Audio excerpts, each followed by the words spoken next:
Welcome to Truvine Talks with Rachel and Linda. We are your hosts for Truvine, and today we're going to talk about mental health in college. And we have our guest, which is Georgia and Lily Slagle. They are my sweet nieces, and they are sisters. So, thanks for being here, girls. Of course. Happy to have Can you all hear me? Yes. Cool. Yeah. Do you want to introduce yourselves, girls, and where you're going to college? Yeah, I can start. So my name is Georgia, and I am currently a student at Miami University in Ohio, not one in Florida. But yeah, I'm a student. I'll be an incoming junior this year, and I'm studying accounting and entrepreneurship. And I'm Lily, and I'm going to be a sophomore in college this upcoming year. I go to Savannah College of Art and Design, and I'm studying fashion design with a minor in fashion journalism and fashion marketing and management. Wow, those are some very cool majors they got going on. Very. Yeah, I was just trying to get the dog in the background to hush. Sorry, guys. Oh. Good. All right. So girls, it's been kind of a strange 2 years, hasn't it? Like with the pandemic and all the things. So what would you all want to share about your experience with being on campus? I know with Georgia, she was doing a hybrid, right, for a while. Is that? Yes. Okay. So I can start off. So my freshman year, kind of the year before, I know you're going through this with your son, but it's the summer before they go off to college, and you feel like I'm 18 now, like I'm an adult, but you don't really feel like an adult till you start college yet, and you feel kind of that level of independence. And where I was going away to college, um, I was kind of anticipating that moving into a dorm, being like on my own, not living under the same roof as my parents. And that just kept getting pushed back and back and back due to COVID. And I took my first college class, my first college class ever was in a Zoom meeting, like this one. So it was just a lot to start off that way. It kind of felt like fake school. It didn't really feel real. But I don't know. It was just kind of interesting. And then we shifted from that to in-person classes. So just a lot of moving around and shuffling. So about yours. Yeah, well, I mean, I didn't go to school during the pandemic, but I think it was I would argue it was even worse. I picked my school during the pandemic.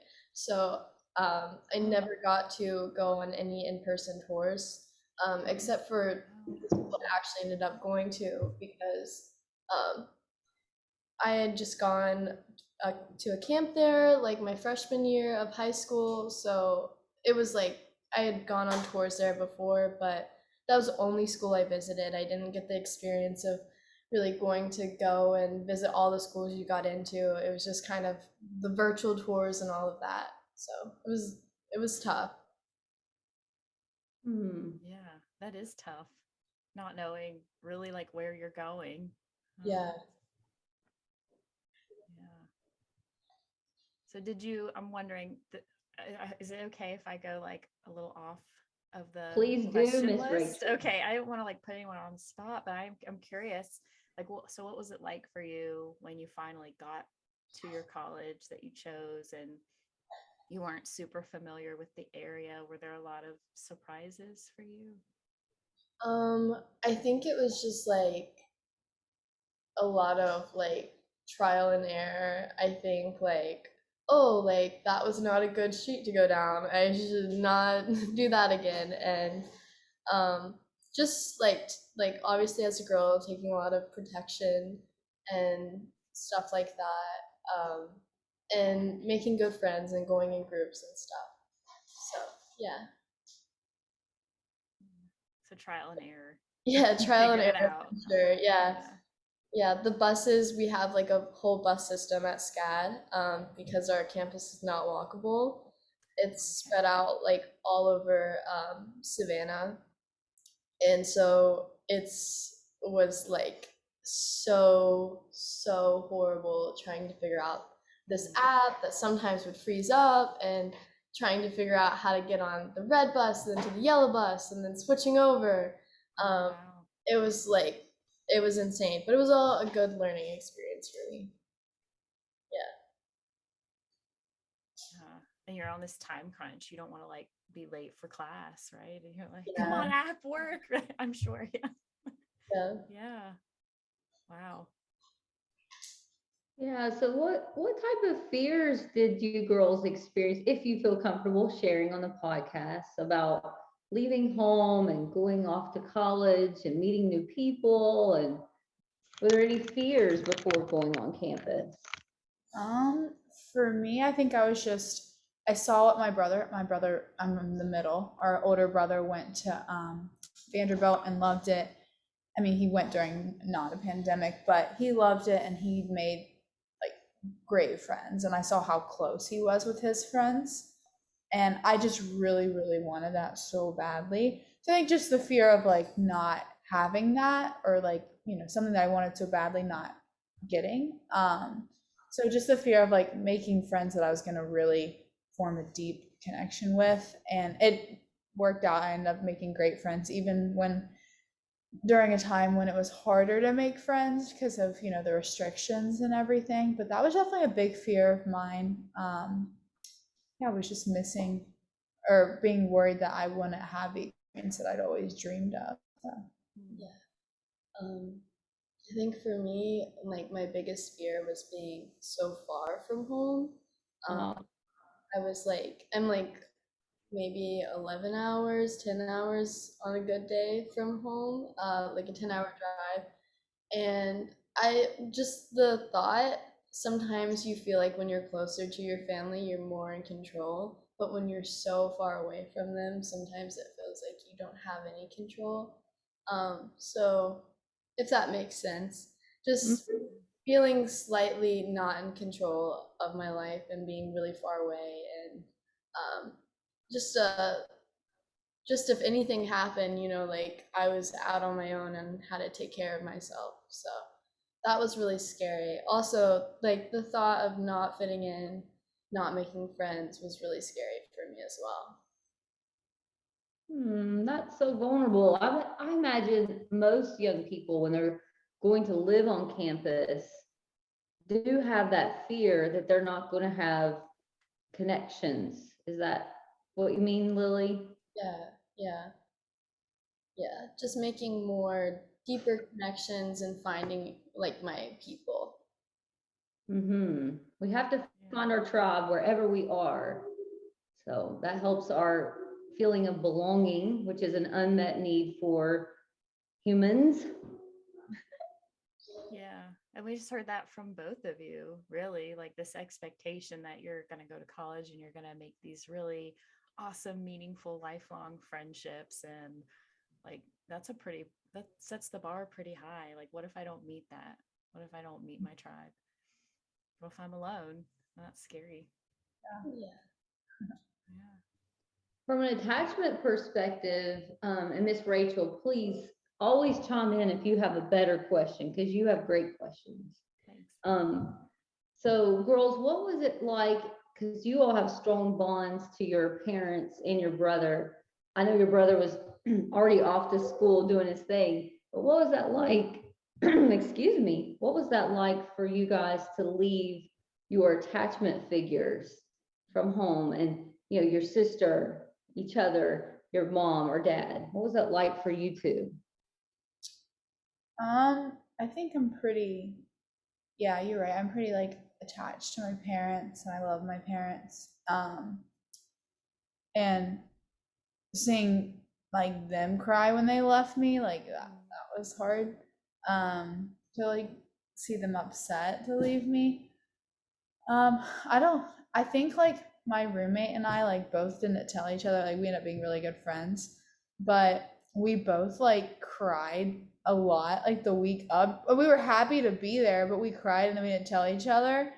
Like she cried at night and I did a few times, and when we cried we didn't tell each other, but we were both just like, it was a big step. Even though it was a big step we were really happy about, like we missed our parents. We knew that it was never going to be the same again. We weren't a kid anymore. So I think it was just that. And then I missed my sister, of course, but FaceTiming and stuff, you just kind of adjust to it. But yeah, it was hard. The first week I was excited and happy, just a lot of emotions. But I was also like, knew it was never going to be the same again. I think like for me, when my parents left, like you do the whole thing where you move all your stuff in and it's chaotic and it's crazy, and then they, just like I walked them back to their hotel and then they just like hugged me goodbye and I was like just off. And so I had to get right back to my dorm and get to orientation really fast. And I just like remember sitting in orientation, like watching all this stuff, like being around all these people I did not know. The only person I did know was my like roommate sitting right next to me, and like that was the first time I like let myself cry. Just like I hadn't cried at all, but like I was just like kind of freaking out a little bit in my head. I was like, oh my gosh, I'm actually here. I'm actually like alone. Like I'm actually on my own. I don't like they're not here anymore. Mm-hmm. So that was crazy. That was hard for me, but I think it gets better with the longer you're there. Thank you guys both so much for acknowledging that, because when I work with college students, I think this is one of the biggest things that they're not expecting, but it happens for so many, if not all. Dare I say, like it's a huge shock. There's all this like excitement and buildup, and then it's like you're actually there, and it's like, whoa, this is really happening. This is really real. And Georgia, like you said, things are never going to be the same. Right? Like it's almost like for the first time in your life, it's not a baby step. It's a huge leap. Like it's so different from anything you've ever done. Yeah. Something I wasn't like expecting to have so much of, like when I got there, was kind of this like nostalgia of like my childhood, like clinging on to everything that reminded me of home at school. And I've never been like a really sentimental or nostalgic kind of person, but like everything that I could do at school that reminded me of home, I just like clung onto, like movies I would watch at home, like foods I would eat at home, like just things like that just kind of helped me get by those first couple months, I think. Yeah, things that felt like safe and familiar is how you learn to cope. Yeah. That's beautiful. I love that. Yeah, I like how they look, like what Georgia said, and Lily says, like when they left their parents and they're crying and they're emoting. Mm-hmm. What was that like, girls, to see your parents be vulnerable and sad?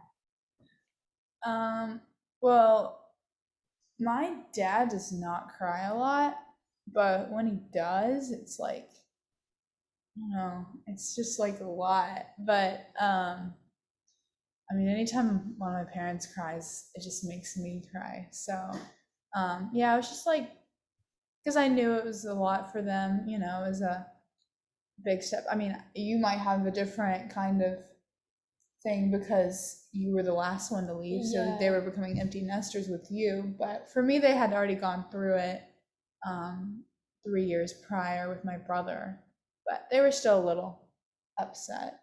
Yeah, my parents actually didn't cry when they left me. Like I didn't cry, they didn't cry. It was a very like non-emotional goodbye. And then I think like I don't like crying. I'm not a fan of crying. I don't like people seeing me cry. So if I can avoid emotion, I will do it at all costs. So I was thankful that they didn't cry, because when people are emotional, it makes me uncomfortable. So that's so honest. Like, yeah, it's like your parents knew to match the emotion to help you guys launch. Isn't that cool? They were mirroring back, Rachel, what would be best for each kid. For Georgia, crying was comfortable. For Lily, it was not. Yeah. They probably did when they drove away. I bet they did. Yeah. You were out of sight. Yeah. So it sounds like there were some maybe like unmet needs, and maybe Linda can like explain a little bit more what we mean by that. Oh yeah. So, you know, when you're leaving that attachment bond, there's a feeling of, oh my goodness, what Lily said, I'm all alone here. I'm really doing this life now, just me. And what is that like? You know, the unmet need is to have a secure attachment, someone that you're close to be there for you. And the girls are very close because they're like born within a year of each other almost. So, I mean, just always having your sister. I mean, what was that like to not have your sister? Yeah, I mean, for me, like my sister can read me. Like she can tell actually how I'm feeling if I don't really say it. So having someone that understands you without you like verbalizing it, like yeah, I miss that. But unmet need, I think sometimes was yeah, just having that one person that knew you your whole life. Luckily, I did have a friend that went to college with me that was a lifelong friend. We were friends since kindergarten, and she was kind of we got a lot closer because she was kind of like you're talking about things that remind you of home. Like she reminds me a lot of home. She's like my she's a very comforting friend. And we remained friends. We're living together this year, but it was nice to have her around, kind of, because she, not that she could ever replace my sister, but she knows me pretty well and can kind of read me pretty well, like my sister can. So she kind of helped fill that unmet need. But yeah, I definitely think I experienced that. There was no one that I went to school with that had known me even like for a month. There was no one that had known me not even my whole lifetime. So I was just like really struggling with getting to know other people, getting other people to know me, to understand that no, I'm not mad. Lily just gets really run down sometimes and she just needs to be quiet. And then like, you're just like really hypersensitive of everyone in those first couple weeks. So I think just it was a lot. It was exhausting explaining yourself to people and people not understanding you. But it's just something you learn in time. Yeah, it was just a lot of ups and downs with that, but it gets better.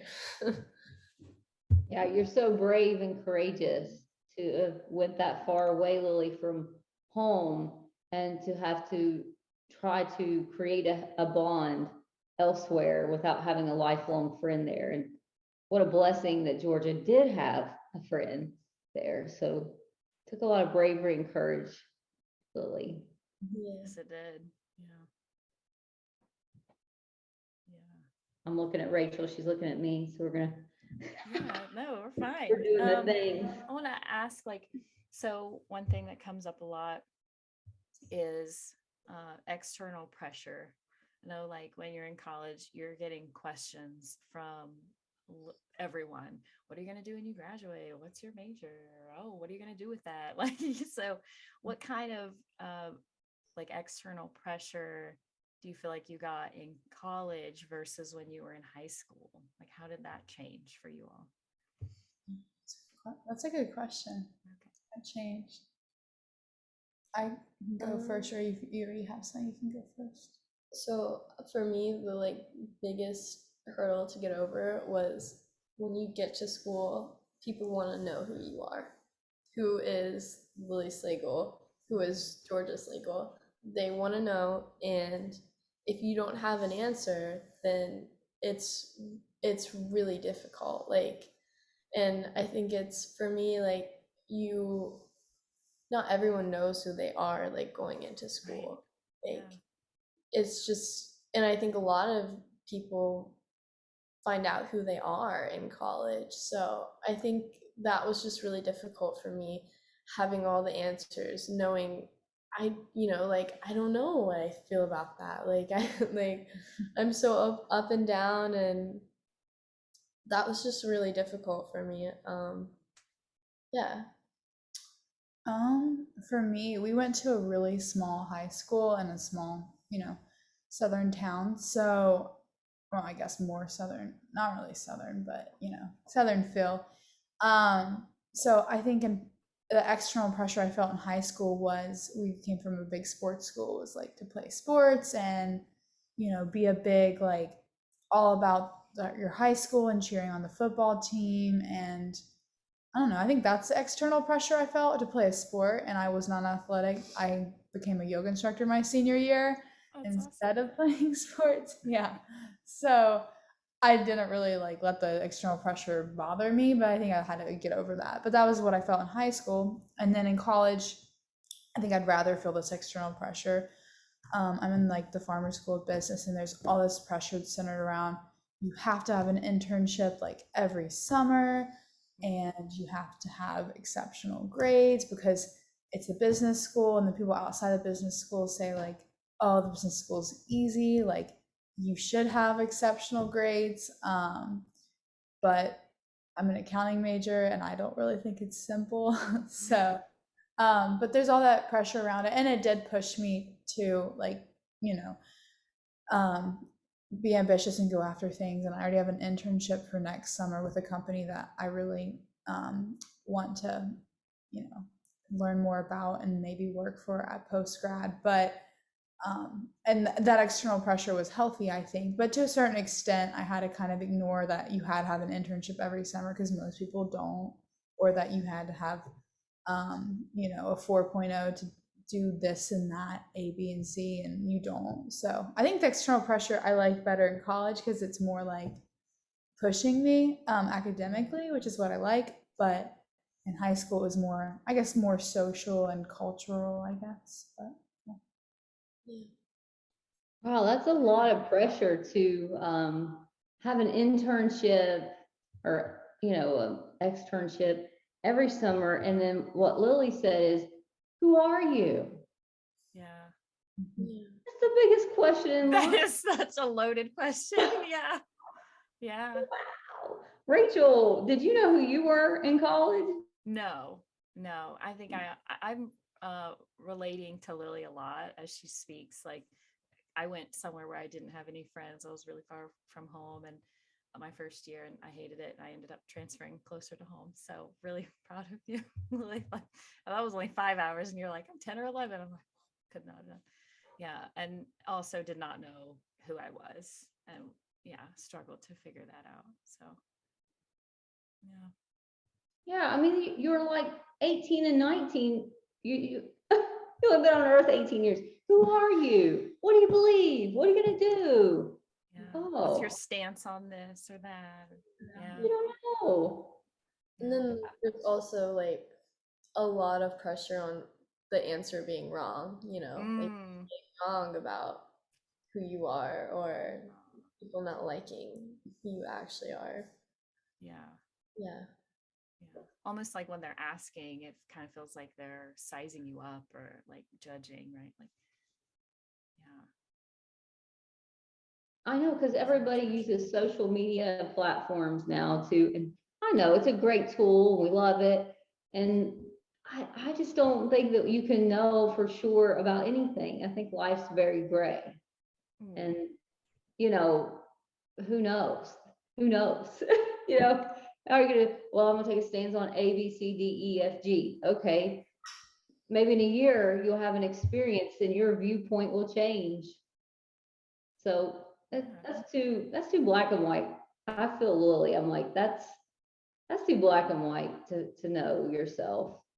And you guys are doing a great job, girls, of sharing and being open right now. It's so good. Yeah. Thank So you so much. yeah. We're really asking some deep questions here. Yeah. I know they're doing so good. Okay, I think we're on what emotions did you experience, Georgia, during those first 2 years of campus life? How did you feel a lot of happy and joy, or did you feel, anxious, sad? What kind of emotions did you experience? Because I think young people need to hear what to expect when they're off on campus. I kind of equate it to a roller coaster. It has its ups and downs, hills and valleys kind of thing. I mean, I think that's life in general. It's gonna be ups and downs. Yeah, it's a weird time of my life. I feel like it's a time where I've felt the most external pressure to be this, be that, look this way, act this way.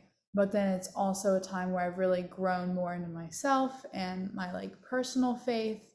And it's kind of a weird counterbalance kind of thing. Um, but I think yeah, initially I felt kind of fear of like, am I going to have what I've always dreamed of? And then I felt a lot of joy and happiness and sweetness. I think this past year, I've grown a lot in my friendships, and I really love a lot of the friendships I've formed. So I think I feel very fulfilled when I'm at school, but I still have challenges and bad days and days I still like get upset, but that's normal. And I think it makes you stronger. I feel like I've had great friends that have been with me through times of like need. But yeah, I feel all the emotions, I feel like. I like that. That's so wise. Yeah, that's what I was thinking, Rachel. She's so wise to know that life's full of a mixed bag of emotions. It's good. Lilybug. Sorry, call her Lilybug. That's what we Oh, and feel free to pass because you literally just said if I can avoid emotions, I will. that's So I'm different than George. I've only had my first year, but I would just say like all the emotions, I think. Emotions I didn't even think that I was going to like have come up, like just um I think this past year has probably been the hardest year of my life. I wouldn't well, I just think it's been the biggest change, the biggest shift I've had in my life. And I think it's just like being vulnerable, realizing when you need help, like when you need to talk to somebody, and you know, taking that for yourself. Which is huge and a lot harder than people realize to do. Mhm. yeah. And do you guys feel, because your generation is, not my generation, Rachel's closer to your generation. Do you guys feel like people are more open to mental health and taking care of your unmet needs and longings and fears? What do you guys think? You think people are more open in your generation? I don't know. Yeah, I at least my friends at school were like all of them had either talked to someone or explored the idea of talking to someone before, which was really different because none of my friends at home talked to someone. Like that was just like completely different. But they were all very like supportive of it. But I think even if you do have a supportive environment, it's something like mentally you just have to go through yourself to feel like to open up about not being okay, not being able to take care of yourself on your own, and needing help. So I think even if you do have a really inclusive environment and really open environment to that, I think it's still really difficult. But yes, I all of my friends are very, very supportive of talking to someone. I would say a lot of my female friends are. I mean, I go to a very like traditional kind of like university where Greek life is very prevalent. I have female friends that, do seek counseling, and we're all supportive of one another and, ask each other how it goes. Like my sorority has a mental health committee and we get up and like talk about stuff like that. But I do know one of my guy friends, his fraternity, they do have like, they call it like, they do have like this meeting where like anyone can come in and talk, and like it's kind of meant to be more of a vulnerable space. And I know like they're a pretty nice, there's a lot of nice guys in there, but I know sometimes not a lot of guys will come.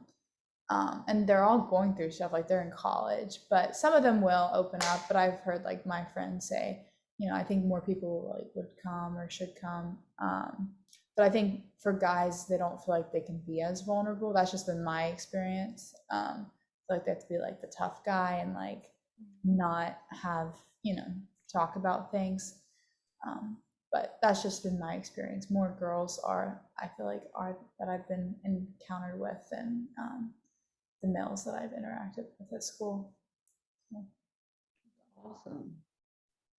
Yeah, it's good to hear that your generation is more open to mental health and being not okay, as Lily said, and that's so good.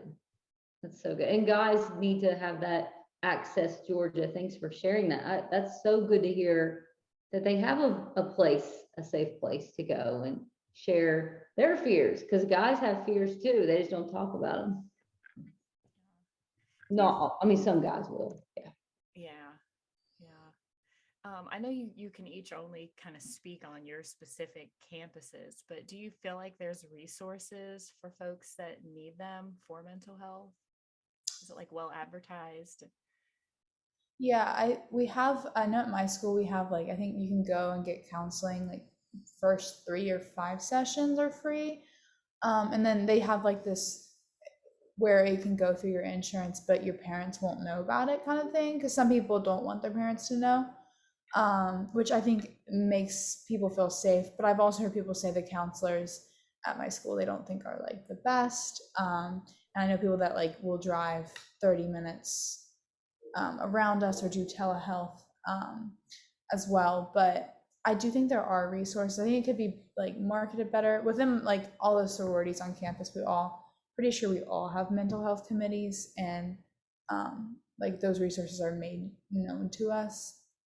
And I feel like it could be a little bit better advertised, like campus wise, but everyone kind of generally knows that you can go and get counseling for free, for at least a few of them for free, and that your parents are going to have to know about it if you don't want them to. Yeah. I SCAD has resources, and I actually I explored them at first when I was seeking someone for counseling. But I would say that I don't think that they're the best, because basically you get like, I think it's like 8 or 6 sessions with them for free, and then after that you can't go to them anymore. So they can advertise that we have free counseling, but it's like counseling with an expiration date basically. So I didn't like that personally, that I wanted something a little more long term. I don't think you can put a recovery time on like something like that. I just don't know. Yeah. I wasn't a fan of that, but I do have friends that have talked to people, and it's been a good resource for people that can't afford to talk to somebody else. But yeah, they definitely could use some improvement. Yeah. Thanks for your honesty, ladies. Sounds like it's limited. Yeah. Yeah. Okay. What about like, you guys kind of mentioned it being a roller coaster. There it can be really difficult at times, and I'm just kind of like wondering, did you develop any coping skills that kind of kept you motivated? Like any advice for, future freshmen coming in? I can kind of share. I think I'm always like been a regimen and like routine kind of person. So kind of finding your groove and your routine. Like if I worked out every morning, it kind of helped like me start my day off like kind of, more de-stressed, and like kind of got some energy out. Um, I I'm a religious person, so I would read actually one of my friends bought me, really sweet, one of my friends for Christmas for Secret Santa bought me like a devotional, like a daily devotional. So I read that every morning. Kind of starts like puts my head in the right space. Because a lot will come out through your day. You might drop your Starbucks, or your professor might, be unfair, or whatever might come your way. If I try to have a nice morning routine and start my day off well, I do listen to a lot of podcasts myself. I feel like those have helped. One that I really like is Whoa, That's Good. It's by Sadie Robertson, and she talks about a lot of different things, but she's also a little younger, in her 20s, so she can kind of relate, speak a lot to like what I'm thinking. She does a lot of ministry with college age kids. And I don't know. I think I read and I journal before I go to bed. So that's I mean, everybody says journaling is great. Like, it's a good coping mechanism. Even if sometimes I write what I'm so grateful for, and sometimes I'm angry, like, this really made me mad today, but it's a hodgepodge of whatever I'm feeling. So I think those are my coping mechanisms. And talking to my friends, I think I just always am talking to my friends, and we're always checking on one another. But those are mine. I think for me, learning to spend time on your own. I have a car, and I think none of my suite mates had cars, so I felt like anytime I went anywhere, I needed to offer for them to come with me. And I think sometimes I'm the type of person that needs quiet time, I need alone time, I need to decompress, and just learning to not always ask people to come with me everywhere, to be okay to go alone, to spend a lot of time alone. Yeah. And sometimes, like, when you're having like tough conversations, or you're starting to feel frustrated or overwhelmed, like learning just to like walk away before you like let your emotions like overwhelm you. That was like a big one for me. So if someone was like saying something that was just like feeling like a direct blow to you, just kind of just getting up and just quietly just leaving. Yeah, boundaries. That's great. That's right, the boundaries. So that's so good. And Georgia, I love the journaling at night. The neuroscience shows that journaling at night, what you accomplish that day also, and what you want to accomplish more of your next day, is so helpful. And that's a great technique. And Lily, being alone is amazing. I love that you decide to just get in your car, like tune everyone out, and just you and your creator, and just being you, having that time to not feel, because I'm an HSP, that's a hypersensitive person. Rachel and I did an HSP podcast. If you feel other people's emotions when you're around them, you feel what they feel, you definitely need time away from people, and that's okay. Yeah, I think like also I've talked to Windmill about this before, but like going through everyone's going through something at school, so sometimes you can feel overwhelmed with your friends kind of somewhat trauma dumping on you, or unloading what they're going through, and then sometimes it can just become really, really overwhelming. Yeah. Right. Like now you're carrying that too. Yeah. Alone time is definitely important. That's something that I Yeah. don't get enough of, but I'm I I kind of like being around people. And at college, I think that's the biggest shift. You're constantly surrounded by people. You have a roommate, you're in classes, and you want to be surrounded because you want to form these friendships really fast. And you kind of don't want to be alone. That fear of being alone almost makes you like go into this mode of being around people all the time. But I have my own room next year, and without a roommate. And as much as I love all my roommates that I've lived with, and they've been amazing, and I'm living with 3 of my best friends, it's kind of nice to have that door to shut and have your alone time. Yeah, but I think it is healthy to have alone time. There was one Saturday that I said I can't do it. Like I need time for myself. And I went to a coffee shop by myself, did some homework, and then I went to a yoga class by myself. And I definitely needed it. I recognized I needed that alone time. I don't get it every week, but I knew I needed it. Yeah, it's important. Yeah, time to like process our emotions and our experiences, and that helps us figure out who we are, right? Which was like, one of the big obstacles. That's so good. And Georgia recognized, hey, I need to detach. Yeah.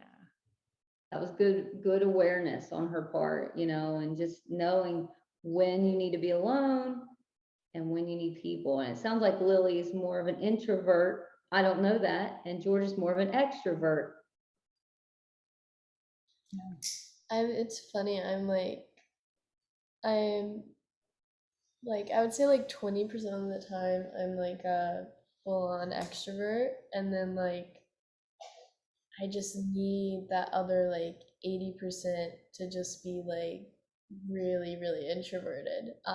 But if you meet me at my 20%, you're like, whoa, this girl is really extroverted. I would never think she needs alone time. That's good. What, and we got a few minutes left. So, Miss Rachel, what other questions would you like to ask Lily and Georgia, or do we want to let them tell us what they want to share? I think my question is kind of combining that. I was going to ask, like, what do you feel needs to be talked about more when it comes to the transition to college? Like, what do you wish people knew? Yeah. I think for things I can think about are like, I told you, like my roommate and I both cried and we didn't tell each other. And then we laughed about it when we found out like we both were crying at night. I think just like the normalcy of like, yeah, it's exciting and everyone's excited to be there, but you're gonna be a little, it's a, like I said, nothing's ever this gonna be the same. Like it's a big jump, like you're gonna be upset. I think for me, I go to a really big party school, so I think talking about it's okay to stay in, or it's not, you're not cool, or you're not a fun time if you stay in, or like the Saturday I spent the day with myself, everybody was out drinking. Like a lot of my friends were out, like um hanging out and at parties and stuff. So I think just like it needs to be normalized that like everybody kind of needs time away from that, or their alone time, because that is a social activity, being around people, especially large groups of people. So I think, yeah, normal, like making it normal to be alone, or stepping out of that like environment if you need to. Yeah, What would you say? I think just like being like, I don't think I ever thought about how I was going to be so aware of others' emotions at school. You're really just like on guard, like with others' emotions the entire time, um, which is good. You make good connections with people, but I think like it's also really, really tiring. So just figuring out ways that you can just like get some alone time in, get some quiet time. Um, yeah, I think that was like just like the biggest hurdle for me. And there are a lot of people that don't think the same way as you, don't feel the same way as you, and they're gonna express that, and you probably will have your feelings hurt by a lot of people, but it's just something that you've got to get through and makes your skin a little tougher. Yeah, it can be a culture shock for many, especially if you come from like a small school, small town, like you guys were describing. Yeah. Yeah. Thanks for sharing. Yeah. That's so good. Thank you, girls. I think the theme I'm hearing is being able to set limits on your time spent with others. Mm-hmm. Yeah. Is that what I'm hearing? Yeah. Yeah. It's like, I don't know, whenever I would FaceTime my brother, because I like went to him a lot when I was in college, you know, like, did this ever happen to you? And he opened up to me about things that I didn't know he felt or anything like that. Um, and he only will if I'm like vulnerable about it and he feels like, you know, he can give me advice. But he would even like be like, well, you should say yes to like a lot, you know. He was encouraging me to be highly social like he was, because I wanted the experience he had, so I was. But every now and then I needed that time away. And I think when you first go to college, you feel all this pressure to be around people constantly and be turned on completely in tune, and you know, the biggest extrovert. um, and I think it's like, until you feel like you have a foundation with your friends, you don't feel like justified in having that alone time yet. So I think taking that alone time in small doses might help, you know, nothing like too big to where you feel like you're missing out on making friends. That can be as simple as going for a walk, you know, or just studying in the library by yourself. But then it can also be like lonely to be by yourself when you're first there. So kind of balancing that, I guess. But yeah, that's a theme, I think. Yeah. Well, girls, do you have anything else you'd like to share before we wrap up this awesome podcast that you all have really helped us to understand and our listeners to understand more about mental health in college? Do you have anything else? No, I think that's like it for me. Do you have anything? I think I've shared pretty much all of it. Yeah. The one thing I can think of is like one of my friends said like, or one of the Peloton instructors I like says like, protect your yes by saying no. Mhm. That's good. And kind of like that alone time thing. And one of my friends started doing that this year. She started saying no more. And it wasn't because she didn't love spending time with us. She just needed that time for herself. And when she explained it to me, I understood. It wasn't like, oh, I don't want to hang out with you. So I think like, don't be afraid to say no, but don't say no too much also. But don't be afraid to say no in order for your yes to be you giving your all, I guess. That's powerful. I love that. I love that too. Yeah.